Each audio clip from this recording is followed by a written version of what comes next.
unos años, una niñita que visitaba Londres con su madre se perdió. Las multitudes apresuradas se habían agolpado entre las dos. Y ahí estaba de pie con la cara llena de lágrimas, temerosa y sola. Un gentil policía trató de ayudarla. ¿Estás perdida, niñita?, preguntó. ¿Dónde vives? La niñita no sabía dónde vivía. Era en algún lugar o en alguna parte de esa ciudad en expansión. Eso era casi todo lo que sabía. El policía mencionó varios lugares a la espera de que uno de los nombres activara una respuesta. ¿Qué del Palacio de Buckingham? ¿O de la Catedral de San Pablo? ¿O las casas del Parlamento? ¿O el Big Ben? ¿O qué de la abadía de Westminster?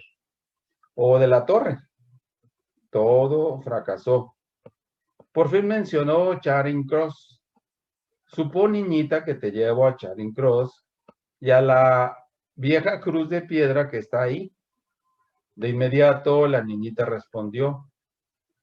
Sabía que no vivía muy lejos de ahí. Sí, dijo, eso es. Si me lleva a la cruz, puedo encontrar el camino a casa desde ahí. Y realmente es así. Tenemos que ir a la cruz para tener nosotros un reencuentro con aquel que dio su vida por nosotros. Estamos viviendo un tiempo muy, muy complicado, muy doloroso, pero el Señor tiene todo el control, siempre lo hemos dicho. Y a veces no es fácil reconocer ese hecho cuando vienen circunstancias de dolor o sufrimiento a nuestras vidas. Mas, sin embargo, Él tiene todo el control y Él sabe por qué está permitiendo las cosas. Vamos a leer un pasaje en Marcos, capítulo 6. Ahorita les digo el versículo.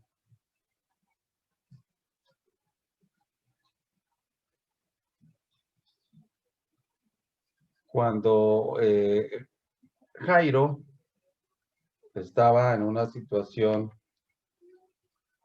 de la pérdida de su hija. Es Marcos capítulo 5, del 21 en adelante. Pasando otra vez Jesús en una barca a la otra orilla, se reunió alrededor de él una gran multitud y él estaba junto al mar. Y vino uno de los principales de la sinagoga llamado Jairo. Y luego que le vio, se postró a sus pies. Y le rogaba mucho, diciendo, mi hija está agonizando. Ven y pon las manos sobre ella para que sea salva y vivirá. Fue pues con él y le seguía una gran multitud y le apretaba. Después nos vamos ahí hasta el 35. ¿El 21 qué fue?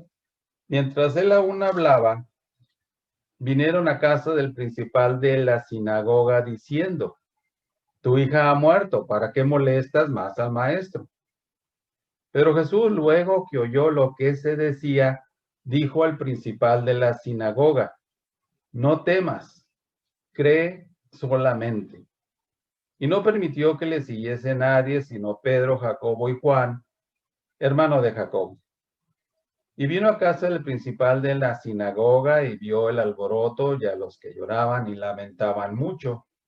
Y entrando les dijo, ¿por qué alborotáis y lloráis? La niña no está muerta, sino duerme. Y se burlaban de él. Mas él, echando fuera a todos, tomó al padre y a la madre de la niña y a los que estaban con él, y entró donde estaba la niña. Y tomando la mano de la niña le dijo, Talita Cumi, que traducido es, niña, a ti te digo, levántate. Y luego la niña se levantó y anduvo, pues tenía 12 años, y se espantaron grandemente. Pero él les mandó mucho que nadie lo supiese, y dijo que se le diese de comer. Aquí debemos destacar varias cosas. Jairo inició una búsqueda de aquel que podía librar a su hija de esta enfermedad grave. Y va a buscar al Señor Jesucristo y se postra, se humilla delante de él, postrándose a sus pies, y le rogaba mucho. No le pedía, rogaba. Ruego es muy diferente a pedir. Y le está diciendo, mi hija está agonizando, ven y pon las manos sobre ella para que sea salva y vivirá. Y llama la atención que Jairo está diciendo, ven y pon las manos sobre ella y ella vivirá. No debería decir, y ella sanará. El propósito de este hombre creyente iba mucho más allá de la muerte. Seguramente él había oído hablar del Señor Jesucristo. Las escrituras en el Antiguo Testamento, él debió haberlas conocido. Y estaba hablando con aquel que dijo, yo soy la resurrección. Y va y le ruega mucho. Imaginen ustedes que cuando va de camino a su casa, viene aquella mujer, ¿se acuerdan? La que tocó su manto por detrás. Y debe haber habido ahí un apresuramiento, ¿no? De Jairo. Señor, atiéndela tantito al ratito, mi hija está muy grave. Y no, el Señor se detuvo, la atendió, la salvó, la sanó, y entonces iban rumbo a la casa. Y luego le dijeron, pues ya no molestes más al maestro. ¿Por qué no? Porque tu hija ha muerto. ¿Para qué lo molestas más al maestro? Pero luego, Jesús, luego que oyó lo que se decía, dijo al principal de la sinagoga, no temas, cree solamente. Y ese es el punto realmente, el creer. A veces creemos fácilmente una noticia que no tiene sustento. A veces creemos fácilmente lo que nos dice un vecino o vecina. No, comadre, tómate DX y no te va a pasar nada. El Señor Jesús le dijo a Jairo, no temas, cree solamente. Cuando todo parece desbaratarse a nuestro alrededor, e incluso los amigos nos desaniman, todo lo que podemos hacer es aferrarnos por fe a las promesas de Dios. Pedro, Jacob y Juan, al parecer, el círculo íntimo de discípulos, porque Jesús los invitó solo a ellos, a que participaran de 3 experiencias especiales con él. En esta, la resurrección de la hija de Jairo. En Mateo 17, la transfiguración y su oración en el Getsemaní antes de ir a la cruz. Cada una de estas experiencias les enseñó una lección sobre la muerte. Cristo es victorioso sobre la muerte, glorificando en la muerte y sometiendo a la muerte. Esta muchacha estaba muerta de verdad y los que se lamentaban lo sabían. Pero, repito, Jairo estuvo en esa búsqueda de Jesús. Indudablemente que había gran multitud, tanto que Jesús lo apretaban, dice ahí. Pero él le rogó y se postró a sus pies. Y realmente debe haber habido mucha impaciencia en su corazón cuando aquella mujer viene por detrás y toca a Jesús. Y él le urgía que él llegara con su hija. Quizás cuando ya estaban un poco cerca, los supuestos amigos le dicen, ya no molestes al maestro, tu hija ha muerto. Y aquí las palabras consoladoras del Señor. No temas. En primera instancia, el temor es algo que rige la vida de muchos en este planeta y más ahora. Nosotros no somos quizás la excepción, pero tenemos las promesas. A él le dijo, no temas, cree solamente. Y así fue. Él llega a la casa de este afligido padre, entra con estos 3 discípulos y los padres, e inmediatamente hace el milagro. Le dice a la multitud, ¿por qué hacen alboroto? La niña no está muerta, sino duerme. Imagínense ustedes ahí las opiniones de las diversas gentes que estaban en ese momento. Se burlaban de él.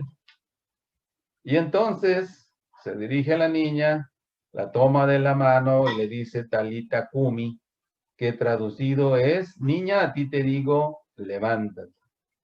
Y luego la niña se levantó y anduvo, pues tenía 12 años, y se espantaron grandemente. Si nos fijamos un poquito en la vida de la mujer que tocó su manto por detrás, dice que tenía 12 años de enfermedad, y esta niña tenía 12 años de edad. Y bueno, hablábamos de esa búsqueda que aquí la vemos en la vida de este Jairo, que nos enseña a no temer, nos enseña a creer. Solamente, no necesitamos otra cosa, es creer. ¿Creer cómo? Creer con fe. No creer como decimos nada más a lo loco, ¿no? Yo me encontré una señora afuera de un súper y adentro le había dado un folleto. Entonces yo voy al auto y me dice, señor, yo volteo, dígame, señor. Mire, yo he estado buscando la paz por 10, 12 años y no la he encontrado. He andado aquí, he andado allá y no encuentro la paz. Y empecé a hablarle del príncipe de paz. El único que le podía dar paz era el Señor Jesucristo. Y ella recibió a Cristo. Es lo que la gente necesita para tener paz en su corazón, máxime ahorita, donde la gente está siendo afectada por dos grandes situaciones que son la depresión y la ansiedad. Pero eso decía esta señora, y se fue con su príncipe de paz en su corazón. Si hablamos de una búsqueda, estaremos hablando de la búsqueda de María Magdalena. Ustedes la recordarán por allá en Juan capítulo 20. Entonces, muchos creyentes ansían visitar Tierra Santa y caminar por donde caminó Jesús.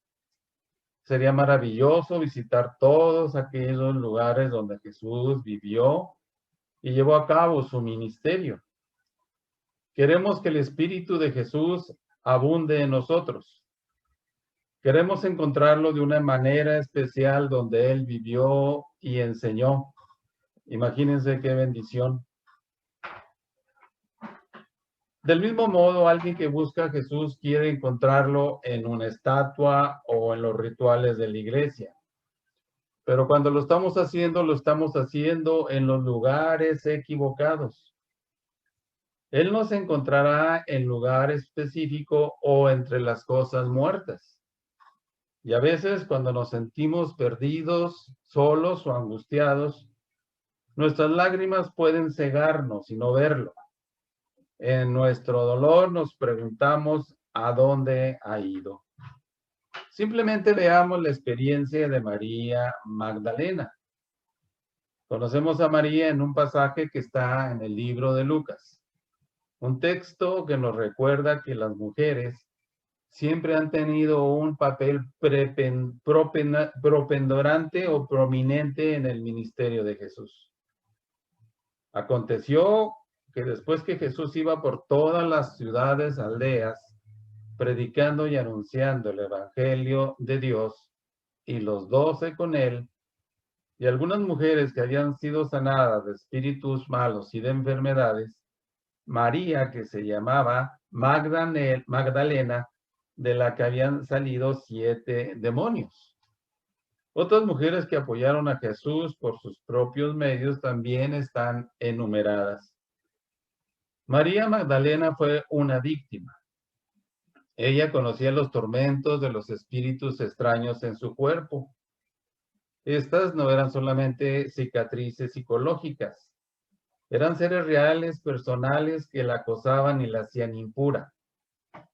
No sabemos, o la Biblia no nos relata cómo o por qué ella adquirió estos espíritus malignos. Tal vez a través del ocultismo o de una inmoralidad sin restricciones. O tal vez fue víctima de abuso y estos espíritus se aprovecharon de su vulnerabilidad. Luego conoció a Jesús, quien le dijo, tus pecados te son perdonados. Esta es una frase muy especial, muy significativa para ella. Tus pecados te son perdonados. Para nosotros igual, en la vida pasada muchos tuvimos pecados, quizás pecados muy negros, todos los tuvimos realmente, pero hoy está recibiendo unas palabras que trajeron limpieza y nueva vida a su corazón. Tus pecados son perdonados. Por primera vez se sintió como si su espíritu hubiera sido lavado. El tormento cesó. Las voces acusadoras se detuvieron. Sus amigos no podían dar crédito de la diferencia en su actitud y comportamiento.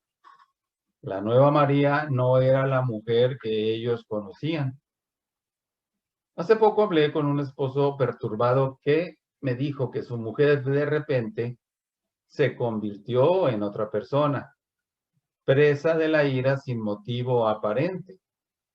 Esta mujer era atormentada por algún espíritu extraño que le traía una culpa abrumadora y profundos sentimientos de odio a sí misma. Ella, como María, fue liberada de esos ataques por la fe en Jesucristo y la promesa de que si el Hijo nos hace libre, seremos verdaderamente libres. Eso nos dice la palabra de Dios en Juan 8:36. Así que si el Hijo os libertare, seréis verdaderamente libres. Aquellos hombres que escucharon esto dijeron, nunca hemos sido esclavos de nadie. A la contra, tenemos esclavos, tenemos siervos. Pero Cristo no hacía alusión a eso. Él se refería a algo todavía más terrible, que es la esclavitud del pecado. Eso es algo en el que la gente o mucha gente allá afuera está, esclavizados por el pecado, esclavizados por el poder, esclavizados por el alcohol, esclavizados por la mentira y tantas cosas más. Esta fue posiblemente la primera vez que María conoció a un hombre que no la usó, no la degradó ni la manipuló. Allí estaba un hombre de impecable pureza, un hombre en el que se podía confiar, que la trataría con amor y respeto. Un hombre que podría perdonar y aceptarla sin degradarla con situaciones sugestivas. Con razón, ella estaba dispuesta a contribuir a su bienestar con el poco dinero que tenía. Los que son muy perdonados aman mucho. Este amor la motivó a seguirlo a él hasta su horrible fin. El Gólgota no era un lugar para una mujer, pero María quería estar ahí, orar y meditar y condolerse. De hecho, se nos dice que ella, junto con María, la madre de Santiago y Juan, se quedó hasta el final para ver dónde reposaría el cuerpo de Jesús. Y María Magdalena y María, madre de José, miraban dónde lo ponían. Ella continuó esa búsqueda. Ella no se conformó de que solamente habían crucificado al Señor Jesucristo y punto. Fue una búsqueda continua como debe ser también la nuestra. Una búsqueda continua de Cristo vivo en nosotros. Máxime verdad en este tiempo tan terrible por este virus. El único hombre que de verdad le había amado estaba muerto. Él le había dado su primer sabor de dignidad. El hombre que había elevado su estima propia por sus divinas palabras ya no estaba más. No debería sorprendernos que 3 días más tarde la halláramos en la tumba. El primer día de la semana, María Magdalena fue de mañana, siendo aún oscuro el sepulcro, y vio quitada la piedra del sepulcro. Ella tenía hambre en esta búsqueda. ¿Qué pasó con Jesús?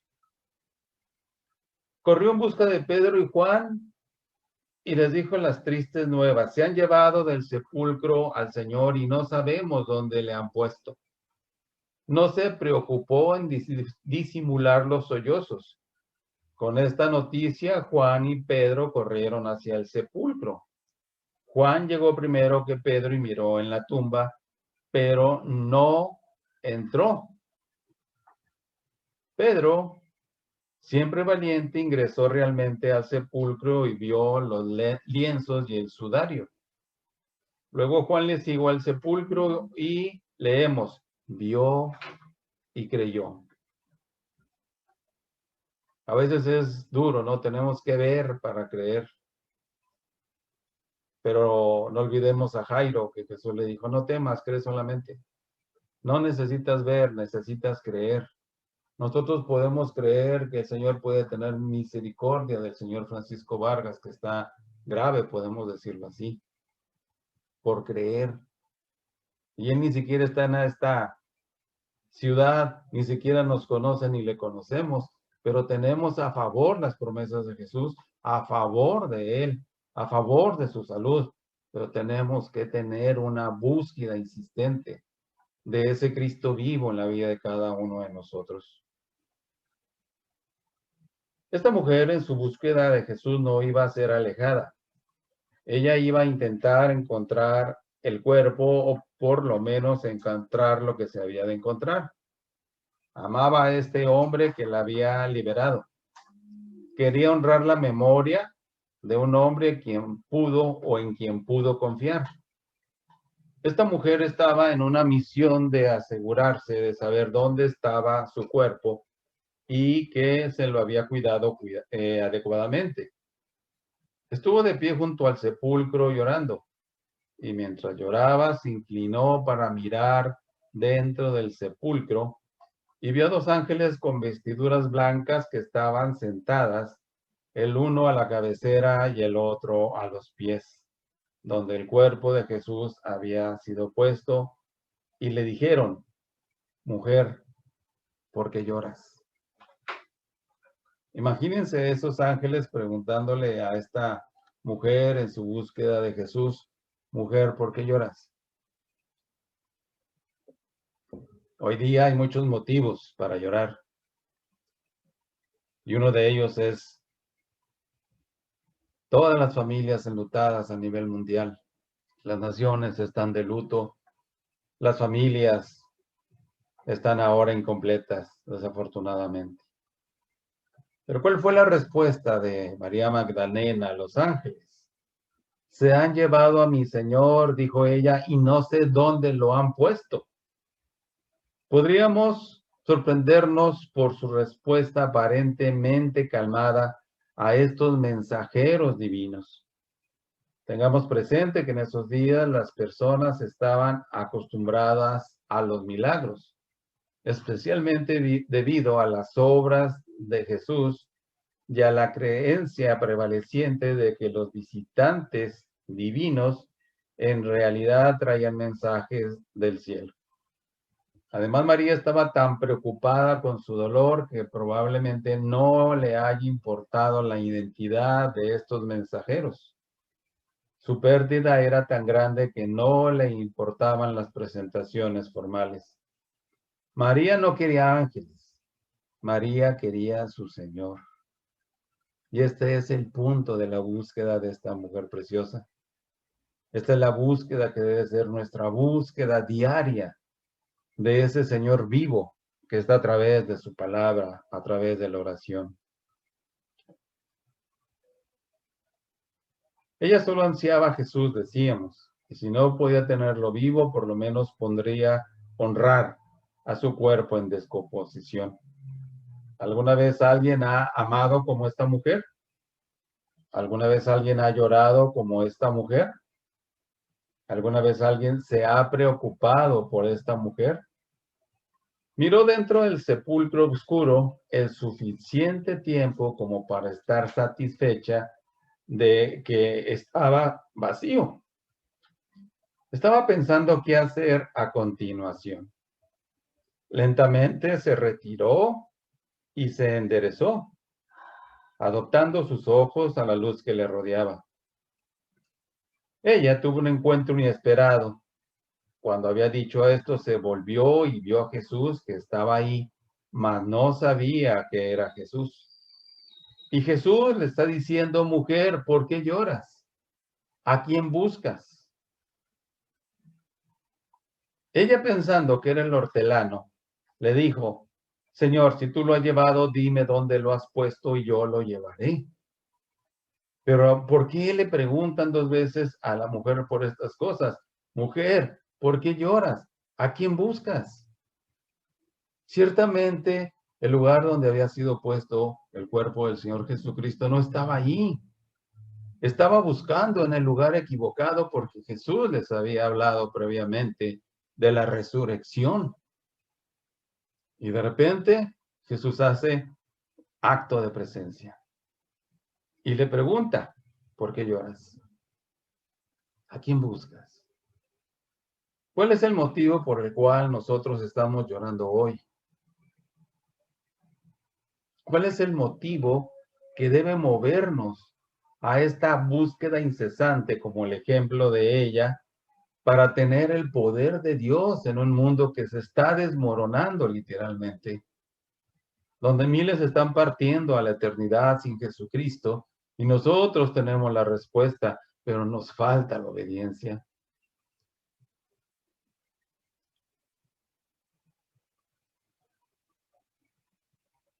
La frase, dime dónde lo has puesto, nos habla de la búsqueda intensa que ella tenía por Jesús. La palabra de Dios dice, bienaventurados los que tienen hambre y sed de justicia, porque ellos serán saciados. Ella no sabe que está en la presencia de quien busca. El dolor profundo puede borrar la realidad para nosotros. En nuestros momentos oscuros no podemos ver a Cristo, aunque Él esté de pie a nuestro lado. ¿Por qué no reconoció a Jesús? Estaba mirando en el lugar equivocado. Estaba buscando un cadáver, no al Señor viviente. Ella buscaba a los vivos entre los muertos. Pensó que su último acto de aprecio sería ocuparse de su cuerpo muerto. Sus esperanzas no iban más allá de buscar un cadáver. Qué triste si María hubiera encontrado lo que buscaba. Qué tragedia si el cuerpo sin vida de su maestro simplemente hubiera sido llevado a otra tumba. Lástima para ella si hubiera encontrado un cuerpo que necesitaba de su cuidado. Por suerte, a veces Dios no nos deja encontrar lo que estamos buscando. Pero también María estaba buscando, decíamos, en la dirección equivocada. Cuando ingresó al sepulcro, le estaba dando la espalda a él. No tenía que mirar dentro del sepulcro, sino fuera de él. No debía buscar a un Cristo muerto, sino a uno vivo. Ella estaba buscando en un lugar donde él no pertenecía. Juan Bunyan, en su libro El progreso del peregrino, nos cuenta de un cristiano que siempre tenía puestos los ojos en el piso y no miraba hacia arriba.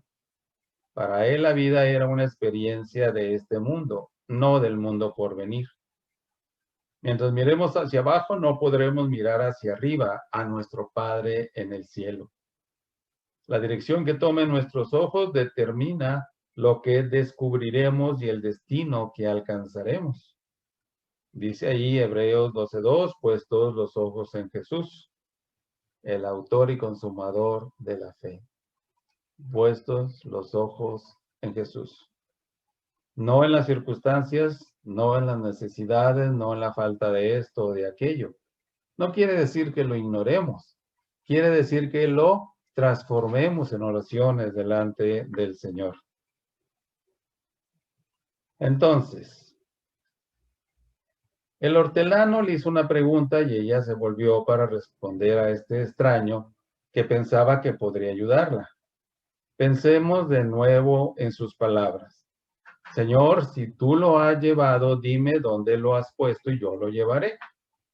No sabía que estaba hablando con su Señor, ni sabía tampoco lo que acababa de decir. Incluso si Jesús hubiera sido de peso liviano, María difícilmente hubiera podido llevar su cuerpo con los pesados ungüentos que envolvían los lienzos. Pero como escribió Donald Gray Van House, este es uno de los más grandes retratos de carácter de la literatura divina. Aquí está el corazón de una buena mujer, aquí está el amor, ofreciendo hacer lo imposible como siempre lo hace el amor. Sin duda, Jesús se conmovió ante su devoción. Y él dice, María. Ahora Jesús la mira a los ojos y solo pronuncia una palabra, María. La voz, la presencia, una segunda mirada, y sí, es Jesús. Nadie jamás pronunció su nombre de esta manera. Rápidamente ella responde Raboni, que significa maestro. Cae a sus pies, aferrándose a él, dispuesta a no dejarlo ir. Marta abandonaría el huerto siendo una mujer diferente. Su angustia se ha desvanecido tanto como en la oscuridad, en un cuarto lleno de sol. Su dolor es un recuerdo, un recordatorio de su imposibilidad de reconocer a su maestro que está de pie a su lado. Su amado que estaba muerto ahora está vivo y la reconoce por su nombre. Nada importante ha cambiado, sin embargo, todo es diferente. Y él la llamó por su nombre. María, dijo él. El nombre María es un compuesto de dos palabras hebreas que significa exaltada por el Señor. El Señor le exaltó dándole el privilegio de ser la primera persona a quien él se revelara. Ella ve a Jesús antes que Pedro y Santiago y Juan. Imagínense el honor de experimentar esta primera revelación del Jesús viviente. Él pronuncia su nombre con ternura, puesto que el Señor no la llama María Magdalena como un recordatorio de su vida pasada, sino simplemente María. El nombre de identificación personal y de comparación. Jesús conoce sus lágrimas, su angustia, su desesperanza, su búsqueda. Seca tus lágrimas, María. He aquí, tu maestro está aquí y él te está llamando. Anteriormente, en su ministerio, Jesús dijo, mis ovejas oyen mi voz y yo las conozco y me siguen y yo les doy vida eterna. Y nadie las arrebatará de mi mano y mucho menos perecerán jamás. María fue parte de sus ovejas alguna vez y él la llamó por su nombre y ella reconoció su voz y estaba dispuesta a seguirlo a él hasta la muerte. Una de las palabras más dulces que podemos oír es nuestro nombre. Esa única palabra, María, cambió todo para esta mujer apenada. Esta palabra demostró que Jesús estaba vivo para ella y para todos los que desearan su compañía. Ella había tenido esperanza por un Cristo muerto, pero ahora el Cristo viviente estaba llamándola. Jesús estaba cumpliendo la promesa de Isaías 61:3, brindando gloria en lugar de cenizas y alegría en lugar de espíritu angustiado. Una palabra y la muerte, Satanás y el infierno son conquistados. Una palabra y María sabe que nunca más se sentirá desesperanzada. El encuentro fue cercano y personal. Para María, esta también fue una experiencia de aprendizaje. Cuando ella se aferró a sus pies, Jesús le dijo, no me toques porque aún no he subido a mi Padre, mas ve a mis hermanos y diles, subo a mi Padre y a vuestro Padre, a mi Dios y a vuestro Dios. Ella se aferró a sus pies como un niño que le teme la partida de un padre o una madre. Ahora que lo había encontrado, no estaba dispuesta a perderlo. No hubo nada de malo en que María se aferrara a Jesús. Lo más seguro es que él podía ser tocado, puesto que más tarde retó a sus discípulos, diciéndoles, palpad y ved, porque un espíritu no tiene carne ni huesos. Tomás fue invitado a tocar las huellas de sus clavos, pero por ahora, le dice ella, no hagas eso. En efecto, estaba diciendo, me verás de nuevo, puesto que todavía no he ascendido a mi Padre. No creas que me perderás, porque yo estaré contigo durante los próximos 40 días. No hay necesidad de entrar en pánico. Sí, era el mismo Jesús, pero la naturaleza de la relación iba a cambiar. Luego de la ascensión, Jesús fue llevado al cielo y luego regresó en la persona del Espíritu Santo para poder vivir en toda su gente simultáneamente. Él es con nosotros como lo fue con María. Nosotros como ella debemos comprender que la presencia de Cristo no depende del lugar de su cuerpo físico. Ella debía ser advertida de que la idea de que el contacto físico invalidaba la conexión espiritual. Pero ahora María tenía una tarea que hacer. Tenía que ir a contarles a los discípulos que el Señor estaba vivo. No podía mantener egoístamente sus brazos alrededor de Jesús como si le perteneciera solo a ella. Entonces se fue y encontró a los discípulos para decirles que había visto al Señor. Imagínense, una mujer que había sido poseída por el demonio es la primera en contar las buenas nuevas a los demás. Finalmente, una experiencia de afirmación.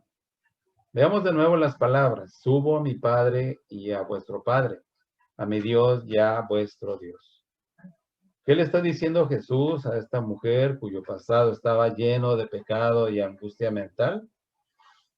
Con este comentario, él introduce a María al nivel más profundo de aceptación y comunión a principio de su ministerio. Jesús dijo que los discípulos eran sus siervos. Eso seguramente era un honor de importancia inimaginable. Pero en el aposento alto él se volvió más íntimo. Ya no os llamaré siervos, porque el siervo no sabe lo que hace su Señor, pero os he llamado amigos, porque todas las cosas que oí de mi Padre os las he dado a conocer. Allá en Juan 15:15. De siervos a amigos. Un paso gigante en cercanía e importancia. Ahora, en presencia de María, él revela un nivel aún más profundo de intimidad al afirmar que él y María tenían al mismo Padre. Estaba diciendo que eran hermanos. ¿Siervos? Sí. ¿Amigos? También. Ahora hermanos dentro de la misma familia. Vaya honor para una mujer que alguna vez cayó bajo el embrujo de los espíritus malignos. Un versículo que debíamos creer se encuentra en Hebreos 2. Leámoslo como si nunca antes lo hubiéramos visto. Porque convenía a aquel por cuya causa son todas las cosas, y por quien todas las cosas subsisten, que habiendo de llevar muchos hijos a la gloria, perfeccionase por aflicciones al autor de la salvación de ellos.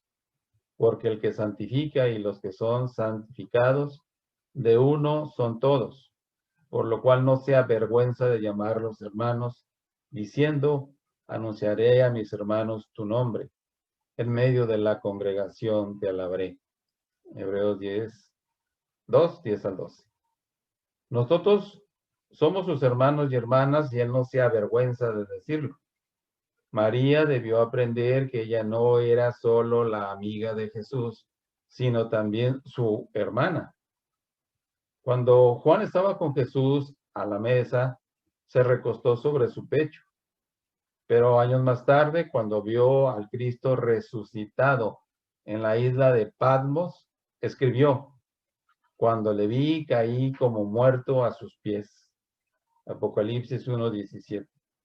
Jesús es a la vez hermano, Señor, amigo y juez. Hoy en día, María vive en las páginas del Nuevo Testamento para dar esperanza a los que luchan con el odio a sí mismos. Esperanza a aquellos que luchan contra demonios, ya sean reales o imaginarios. De pie en el sepulcro vacío, nosotros también podemos pasar de nuestra desesperación al que demostró que la muerte no tiene la palabra final. En aquellos momentos en que nos sentimos traicionados por nuestros amigos o por la vida misma, debemos recordar que la presencia de Cristo no depende de nuestra perfección de Él. Él está entre nosotros incluso cuando no podemos verlo, cuando nuestra pena distorsiona la realidad. Hay muchas lágrimas en el corazón de cada uno de nosotros que nunca llegan a nuestros ojos. Que hay momentos de oscuridad y traición que nos hacen preguntarnos cómo podemos vivir otro día más. En cuanto a Dios, Él parece estar alejado, desinteresado y ausente. Todos hemos tenido momentos en los que estuvimos en una caída emocional, sin esperanza de encontrar tierra sólida debajo de nuestros pies. La noticia de que tenemos una enfermedad mortal, la muerte de un cónyuge o el crimen de un niño, nos puede llevar a la desesperación. Las pruebas pueden socavar lo que siempre hemos creído acerca de Dios, de la oración y de la iglesia. Pero esos momentos oscuros como son, no se pueden comparar con la pérdida de Dios en nuestra vida, con el sentimiento de que Él no está ahí para nosotros cuando más lo necesitamos. Piense cómo sería no solo perder a un amigo o a un cónyuge, sino perder la comunión con Dios. Imagínese vivir con su ausencia, convencido de que sus promesas no se van a cumplir. Y luego piense de cómo en un momento todo cambia cuando oímos que Él pronuncia nuestro nombre como María. Nuestra desesperación se ve sustituida por la certeza de que no hemos sido olvidados. Si tenemos su corazón, oiremos su voz. El día o hoy día, Él nos llama, ya sea que su nombre sea Pedro, Juan, Pablo, Claudio, etc. Jesús llama, si solo pudiéramos escuchar. Y ahí en la tumba vacía se nos recuerda que Jesús está a nuestro lado para darnos sabiduría y el consuelo que necesitamos. El libro de Isaías dice, yo soy vuestro consolador. No estamos solos después de todo. En nuestra pena podemos mirar dentro del sepulcro y ver la gloria. Recuerdo cuando hablé con un hombre que describió cuán difícil le resultaba elegir un lote en el cementerio. La sola idea de que sus parientes irían a ese lote a visitar su tumba le impedía tomar la decisión. De algún modo, estando de pie entre las lápidas, se vio obligado a contemplar su propia mortalidad. El sepulcro vacío de Jesús no garantiza que no debemos temer cuando nuestra propia tumba deba usarse. Puesto que su tumba está vacía, no debemos temer cuando la nuestra esté llena. Como María podemos decir, he visto al Señor. Nuestro amado también pronuncia nuestro nombre y nos recuerda que importamos. En una ocasión, un matrimonio fue invitado a cenar con una pareja mayor que le señaló sus lotes en el cementerio.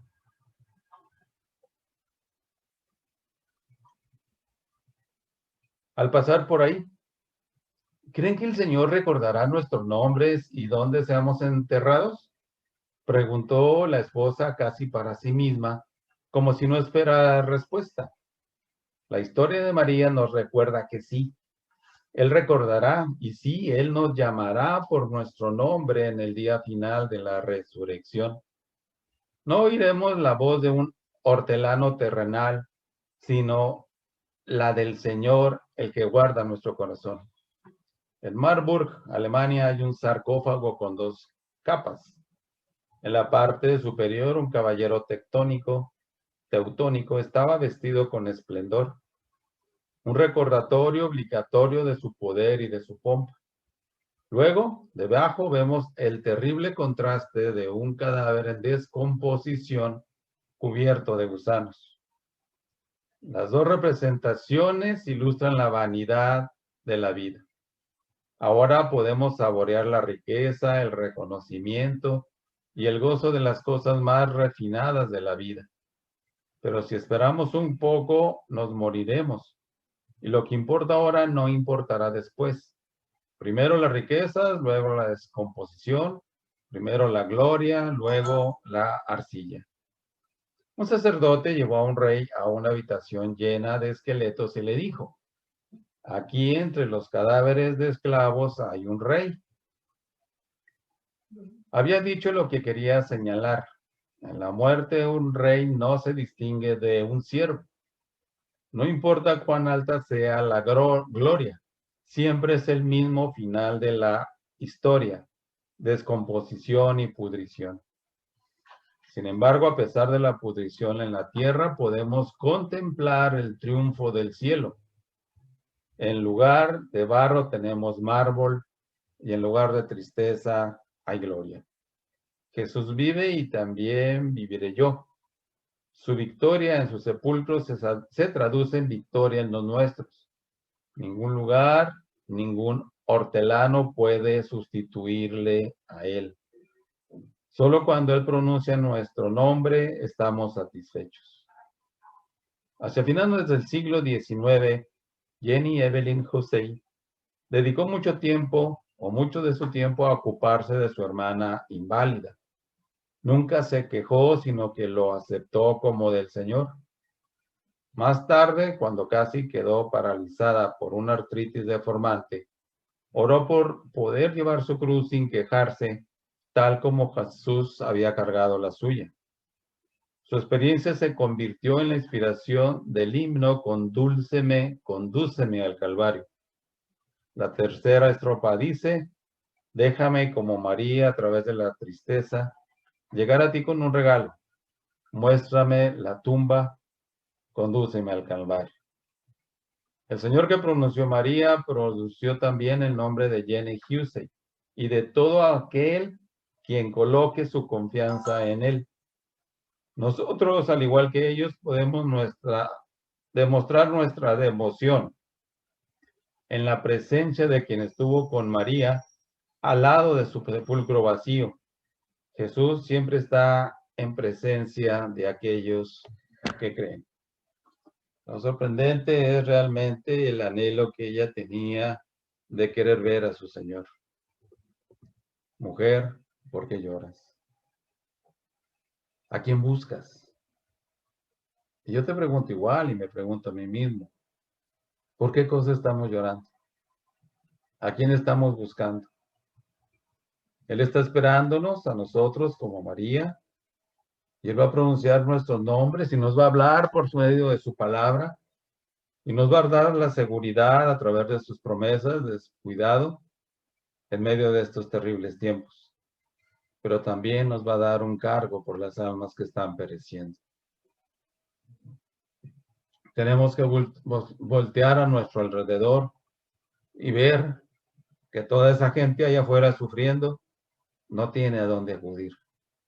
Que Dios nos dé la gracia y que Dios nos dé un cargo en nuestro corazón por la salvación de las almas y pues por el Señor Francisco, que está muy grave allá en Querétaro. Pues bueno, concluimos el día de hoy. Gracias por conectarse. Les pedimos que